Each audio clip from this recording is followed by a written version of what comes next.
I'd now like to introduce Alistair McFarlane.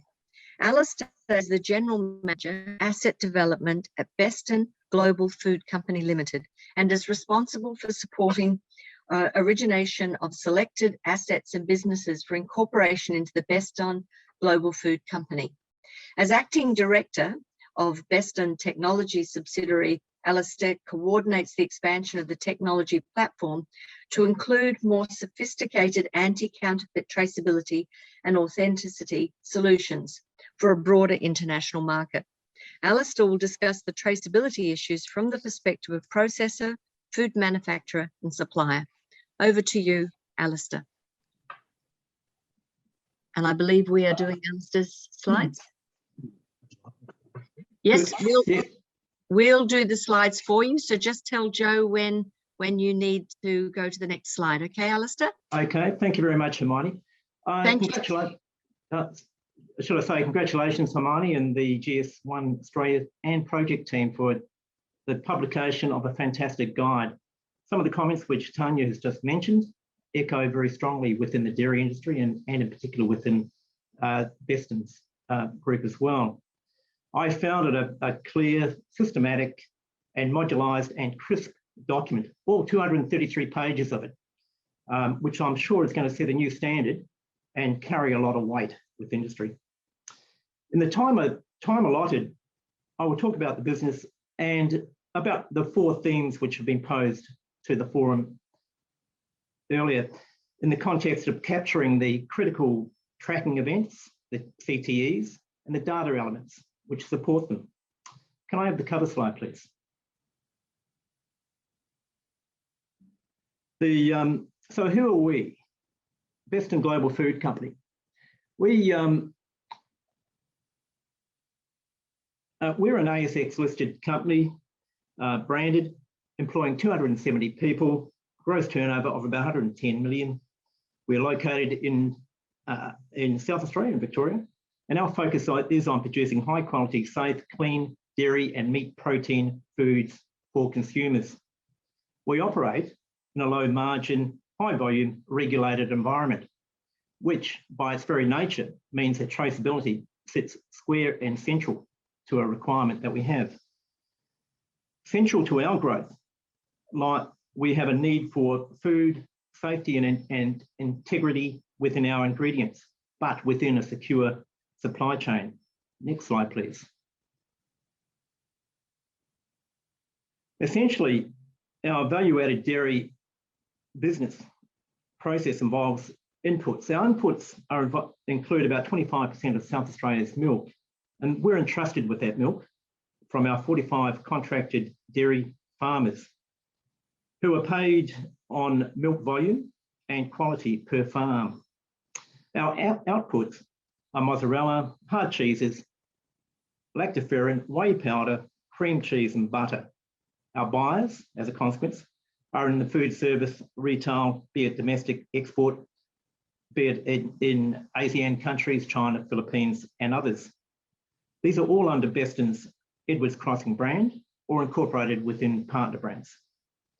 What we're seeing going forward over the next 2 to 3 years is an emergence from servicing bulk food products, as we currently have, and into the emerging space of bioprotein nutraceuticals, which we believe will provide a higher value and higher margin for the company as a whole and add into the benefits of value adding into the whole agribusiness scheme environment.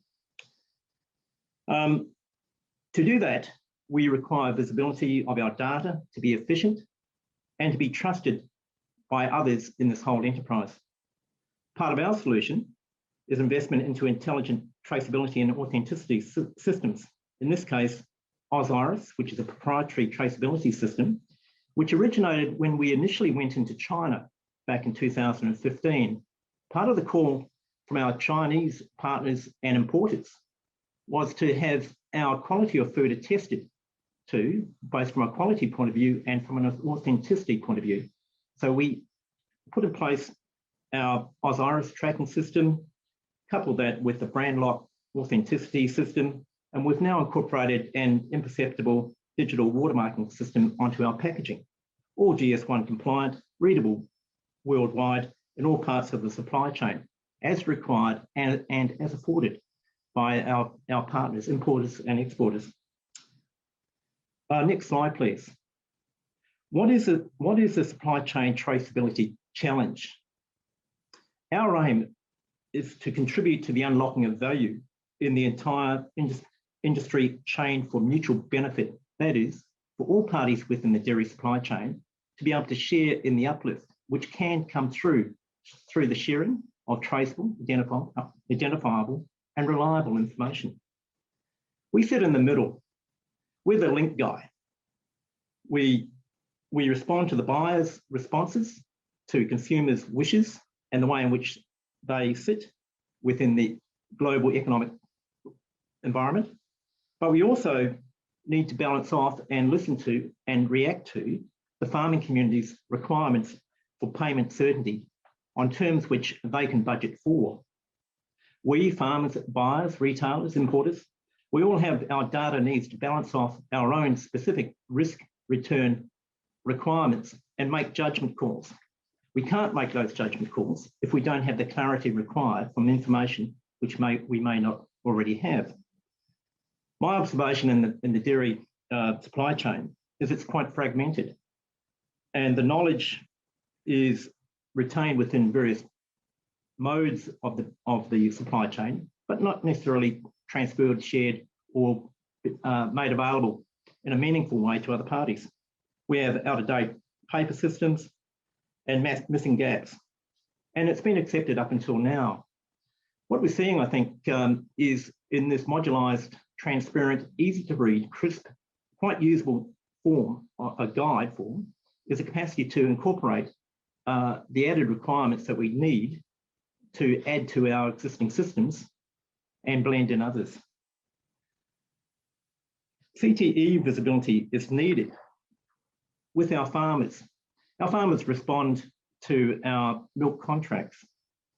The price paid, they want to hear about as early as possible. Stock, seed, feed, decisions need to be made, often 6 months to 2 years in advance. If we're talking about calving patterns and stock and supplementary feed acquisitions, it all needs to be planned for.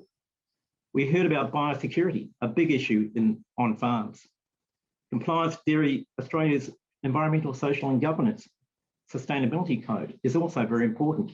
You would have witnessed the bit of hysteria last year in which dairy farming was cast as an evil villain, whereas in fact it is doing an incredible job in raising its profile in environmental, social and governance parameters. The health benefits of milk contrasted to the soy, pea, almond milk opportunities need to be defended, acknowledged and promoted. Traceability provides us with that way. We as processors are heavily reliant on quality and health assurances that we need to keep and maintain. HACCP and GMP, GQF, DASA, Dairy Safe, GMO, China CNCA, halal certifications, public liability insurance, it goes on and on. All of that information needs to be comprehensive, up-to-date and compliant. As shown on the slide, the captured CTEs and data will assist us on our focus on increasing sustainable returns per kilogram of milk solids. If we don't have that focus, we don't have the data, we can't concentrate on our focus and benefit from it. From the buyer's point of view, they're driven by margin, but they're also driven by velocity of product on shelf. That is, they need to be able to sell to a consumer what the consumer wants in a form in which they'll buy. That food needs to be essentially to be safe for consumption. It needs to have clear use-by dates. It needs to have transparency back to the source of the product and where it came from. Often, the food can be, particularly overseas, 9th, 10th in line through sub-distribution networks. The origin of the product is often lost. Distribution agents are often asking, where does it come from? What is its quality? Where does it lie? Is it good? Is it bad? traceability can provide that answer, and one which can be authentic and tracked and relied upon. Buyers also need to have clarity in logistics and even the shelf management of their products, and to stress appearance, inventory management, but above all, and most importantly, recall insurance. If the wrong product goes out at the wrong time and affects the general public, it needs to be recalled. That information needs to be identified with clarity and the product recalled to ensure no lives are lost or damages or reputations damaged. I'm quite heartened by Woolworths' discussion on the way in which they've concentrated on their data-centric model of bringing forward the requirements within their 1,000-store network. It's a challenge. It'll be a challenge to the rest of the dairy supply chain, but it's a challenge which is overdue, and it's one which needs to be recognised as timely. From within our own business, traceability and authenticity and being able to track data reliably through our complete supply chain, from farm through the factory to the retailers and beyond into the recycling environment, which we're now entering a new phase in, means that we need to build trust. We need to keep and promote our milk suppliers, who often do it hard, given drought, flood, all types of circumstances. But they are there 24 hours a day, 7 days a week, plodding along. We need to recognise that and valorise what they're doing.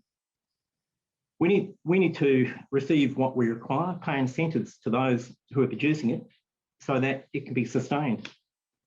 We need to avoid financial losses due to non-compliant foods to buyers. We need to increase retail food service sales by being relevant to customers.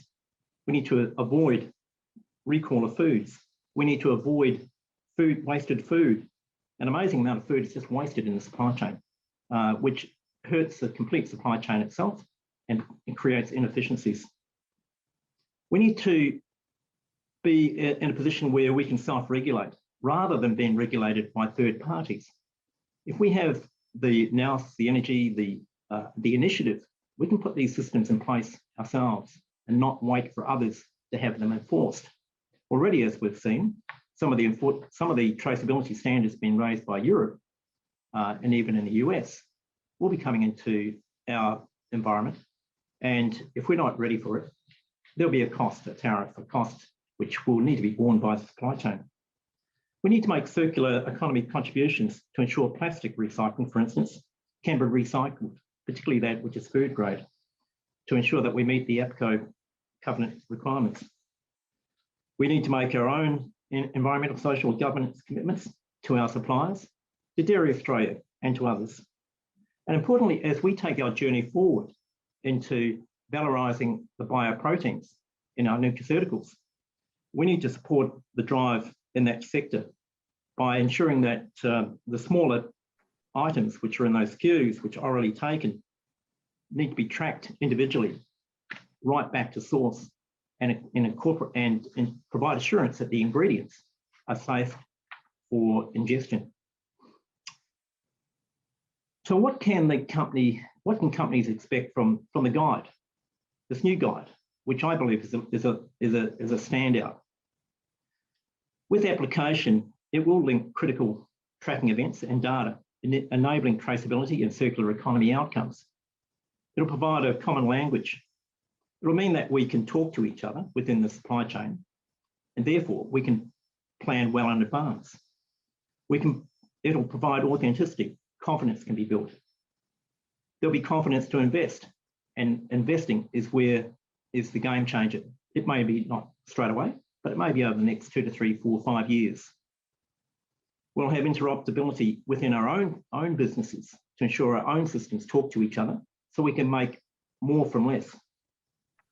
We'll have market access to new markets, and particularly when it comes down to cross-border transfers and locations, it'll be swifter, more efficient. We won't have 20 tonnes of lobster sitting at airports melting in the sun. When it comes to cybersecurity, I was delighted to see that within the guideline, there was in one of the last modules, I believe, there's a very concise, well-structured explanation on cybersecurity and the way it can be mitigated. The STRIDE threat model was identified, and it seems quite appropriate that it can identify the threats within systems, between the layers of information, and is quite suitable for analysing vulnerabilities and providing countermeasures, and importantly, protecting the privacy of data all supplied by the individual parties in the supply chain and shared. Within our own Osiris platform, we do have encrypted imperceptible digital watermarking, for instance, which does reduce diversion, counterfeiting, and we'll certainly be looking at upgrading our systems with this platform. The next step after that is looking at encrypted smart contracts and over time moving to blockchain. My final observation on cyber safe systems is that it is basically a risk insurance for business continuity. Thank you very much. Thanks very much, Alistair. Thank you very much indeed.